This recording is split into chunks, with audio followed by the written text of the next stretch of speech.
Hello everyone, welcome to my YouTube channel Anu Sharma E learning classes. कैसे हैं आप सब? आई होप आप सभी स्वस्थ होंगे। आज हम अपनी हिंदी की पाठ्य पुस्तक वसंत भाग 3 से पाठ 8 यह सबसे कठिन समय नहीं को पढ़ेंगे। और यह पाठ जिन्होंने लिखा है उनका नाम है जया जादवानी जी।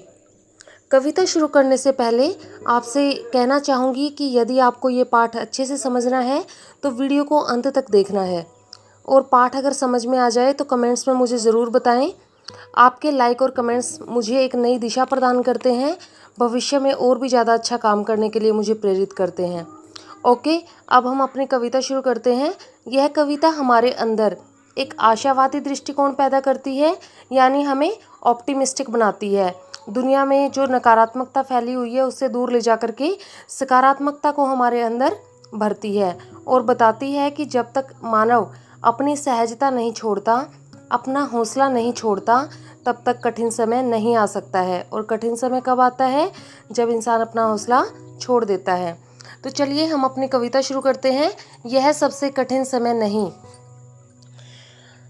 यह सबसे कठिन समय नहीं, नहीं यह सबसे कठिन समय नहीं। अभी भी दबा है चिड़ियों की चोंच में तिनका, और वह उड़ने की तैयारी में है। इन पंक्तियों का मतलब क्या है तो अभी मैं आगे आपको बताऊंगी। एक बार पूरा पद्यांश हम पढ़ लेते हैं। और वह उड़ने की तैयारी में है, अभी भी झड़ती हुई पत्ती थामने को बैठा है हाथ एक। अभी भी भीड़ है स्टेशन पर, अभी भी एक रेलगाड़ी जाती है गंतव्य तक, जहाँ कोई कर रहा होगा प्रतीक्षा।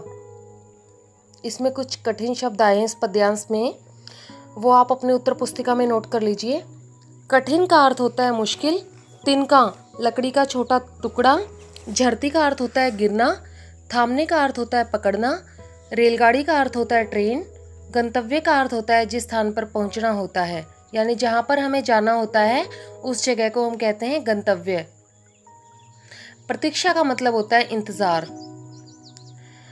तो जैसा कि हमने जान लिया है कि ये कविता एक आशावादी दृष्टिकोण हमारे अंदर पैदा करती है, तो इसकी व्याख्या हम आगे देख लेते हैं। लेकिन उससे पहले आपको प्रसंग लिखना आना चाहिए कि आप प्रसंग कैसे लिखोगे।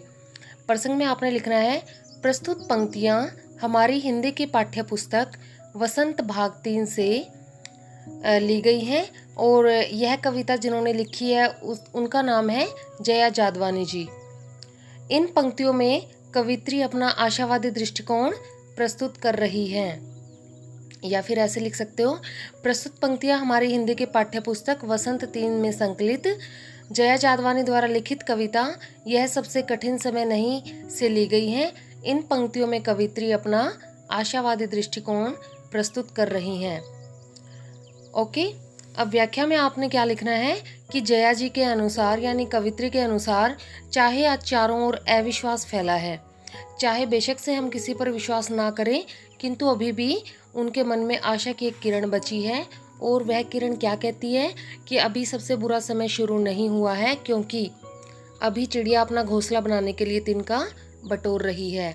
यानी चिड़िया कितना छोटा प्राणी होता है इस दुनिया में, और हम इंसान इतने शक्तिशाली दिमाग के साथ, इतने स्ट्रॉन्ग ब्रेन के साथ हम पैदा हुए हैं, लेकिन फिर भी नकारात्मकता के भाव सबसे पहले इंसान में आते हैं। लेकिन जो एक छोटा प्राणी है चिड़िया, वो भी अपना हौसला नहीं तोड़ रही है अभी, और अपना घोंसला बनाने के लिए तिनके बटोर रही है। अभी भी पेड़ से छूटने वाली, टूट कर गिरने वाली पत्ती को थामने वाला एक हाथ बचा हुआ है। यानी पेड़ों से जो पत्तियां टूटकर गिरती हैं उनको थामने वाले हाथ अभी बचे हुए हैं, यानी वृक्षों को सींचने वाले और वृक्षों की रक्षा करने वाले हाथ बचे हुए हैं। अभी भी स्टेशन पर इंतज़ार करने वाले यात्रियों को अपने सही स्थान पर पहुंचाने के लिए एक ट्रेन आती है। इसका मतलब क्या है कि देखो, यहाँ पर 3 एग्जाम्पल दिए गए हैं जीवन में हमें आशावादी दृष्टिकोण पैदा करने के लिए, कि चिड़िया अपना घोंसला बनाने के लिए तिनके बटोर रही है, और साथ ही पेड़ों की पत्तियों को थामने वाले हाथ भी अभी मौजूद हैं, और साथ ही स्टेशन पर इंतज़ार करने वाले यात्रियों की जो लाइन है वो अभी भी ट्रेन के इंतज़ार में लगी हुई है, यानी ट्रेन उनको सही स्थान पर पहुंचा देगी। तो ये सारे सकारात्मक जो पहलू हैं हमें उनके बारे में सोचना चाहिए, और नकारात्मक नकारात्मकता को अपने जीवन से विदा कर देना चाहिए। यहाँ पर कवित्री अपने आशावादी दृष्टिकोण को प्रस्तुत करती हैं। दूसरा पद्यांश हमारा शुरू होता है, अभी भी कहता है कोई किसी को, जल्दी आ जाओ कि अब सूरज डूबने का वक्त हो गया। अभी कहा जाता है उस कथा का आखिरी हिस्सा जो बूढ़ी नानी सुना रही सदियों से। दुनिया के तमाम बच्चों को अभी आती है एक बस अंतरिक्ष के पार की दुनिया से, लाएगी बचे हुए लोगों की खबर। नहीं, यह सबसे कठिन समय नहीं, अभी आती है एक बस। तो इसमें कठिन शब्द जो आए हैं उनके अर्थ जान लीजिए। वक्त का अर्थ होता है समय, कथा का अर्थ होता है कहानी, आखिरी का अर्थ होता है अंतिम, हिस्सा का अर्थ होता है भाग, सदियों का अर्थ होता है पुराने समय से, तमाम का अर्थ होता है बहुत सारे, अंतरिक्ष का अर्थ होता है ब्रह्मांड, और खबर का अर्थ होता है समाचार, कठिन का अर्थ होता है मुश्किल। 2-3 बार आ गए हैं, 2 रिपीट हो रहे हैं जो वो आपने एक ही बार लिखने हैं। तो इस पद्यांश का जो प्रसंग है वो ऐसे लिखना है आपने कि प्रस्तुत पंक्तियां हमारी हिंदी की पाठ्य पुस्तक वसंत 3 में संकलित जया जादवानी द्वारा लिखित कविता यह सबसे कठिन समय नहीं से ली गई हैं। इन पंक्तियों में कवित्री कहती हैं कि जब तक मनुष्य अपनी सहजता नहीं त्यागता तब तक सबसे बुरा वक्त नहीं आ सकता। सहजता होता है कि जैसे वो काम कर रहा है सहज होके, तब तक सबसे बुरा समय नहीं आ सकता। ठीक है, तो व्याख्या में हमने क्या लिखना है कि कवित्री कहना चाहती हैं कि जब तक कोई किसी का इंतज़ार कर रहा है, ठीक है, सभी किसी न किसी चीज़ का इंतज़ार कर रहे हैं और हर एक व्यक्ति किसी न किसी आशा में जी रहा है, किसी उम्मीद में अपने ज़िंदगी को काट रहा है। तो इसीलिए जब तक ये उम्मीदें बाकी हैं, किसी का इंतज़ार बाकी है, तब तक जीने का हौसला भी बाकी रहेगा। और कह रहा है कि सूरज डूबने का समय हो गया, जल्दी आ जाओ। ठीक है, तो शाम के समय हम माएँ जो होती है अपने बच्चों को बुलाती हैं कि घर पे आ जाओ, सूरज डूबने का समय हो गया। उसी प्रकार से हम भी विभिन्न मौके जो आते हैं हमारी ज़िंदगी में, हमें दूसरों को जब बुलाना होता है तो हम कहते हैं कि आ जाओ, जब हम किसी का इंतज़ार करते हैं। जब तक बूढ़ी नानी दादी की सुनाई कहानियाँ सुनाई जाती रहेंगी कि आसमान में भी एक दुनिया बसती है। देखो, हमारी बूढ़ी नानी दादी हमें बचपन में कहानियाँ सुनाया करती थी कि आसमान में भी एक दुनिया होती है, परियों की दुनिया। ठीक है, और आज भी जो नानियाँ हैं, जो दादियाँ हैं, वो बच्चों को कहानियाँ सुनाती हैं, लोरियाँ सुनाती हैं और इसी प्रकार से आसमान में परियों की कहानियाँ सुनाती हैं। और जब तक ये बातें मौजूद रहेंगी इस दुनिया में, तब तक सबसे बुरा समय नहीं आ सकता, क्योंकि हर एक इंसान एक उम्मीद के साथ ही जीवन को जीता है और उम्मीदें ख़त्म हो गई तो इंसान भी ख़त्म हो जाता है। लेकिन यहाँ पर कवित्री कह रही है कि कभी भी आशावादी दृष्टिकोण को इंसान ना त्यागे, और अगर वो ऐसा नहीं करता है, ऐसा करता है तो उसकी ज़िंदगी से कभी भी बुरा समय नहीं आ सकता, यानी वो कभी भी बुरे वक्त से नहीं गुजर सकता। तो इस प्रकार से कविता हमने यहाँ पर पढ़ी है और इसके हम प्रश्न उत्तर देख लेते हैं। प्रश्न 1 है हमारा कि यह कठिन समय नहीं है, यह बताने के लिए कविता में कौन कौन से तर्क प्रस्तुत किए गए हैं, स्पष्ट कीजिए। कौन कौन सी बातें कवित्री ने यहाँ पर बताई हैं, इस बात को हमने स्पष्ट करना है।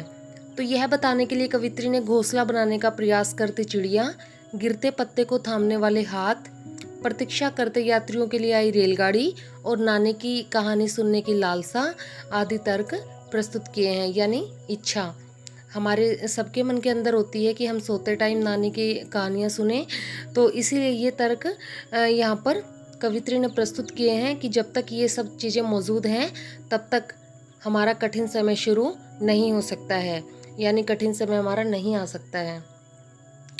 सेकंड क्वेश्चन है कि चिड़िया चोंच में तिनका दबाकर उड़ने की तैयारी में क्यों है, वह तिनकों का क्या करती होगी, लिखिए। तो चिड़िया तिनकों से घोंसला बनाती है, हम सभी जानते हैं कि चिड़िया तिनकों से घोंसला बनाती है, अतः वह अपने बच्चों के लिए रहने की जगह यानी घोंसला बनाना चाहती है, इसीलिए वह तिनके को चोंच में दबाकर उड़ने की तैयारी में है ताकि जल्दी घोंसला बना सके। तो इस प्रकार से वो तिनके क्यों लेकर जाती है अपनी चोंच में दबाकर घोंसला बनाने के लिए। क्वेश्चन नंबर 3 है कि कविता में कई बार अभी भी का प्रयोग करके बातें रखी गई हैं। अभी भी का प्रयोग करके 3 वाक्य हमने बनाने हैं और उनमें देखना है कि उनमें लगातार, निरंतर, बिना रुके चलने वाले किसी कार्य का भाव निकल रहा है या नहीं, यानी लगातार किसी चीज़ का भाव उनमें आ रहा है कि नहीं, और हमने अभी भी शब्द का प्रयोग करना है।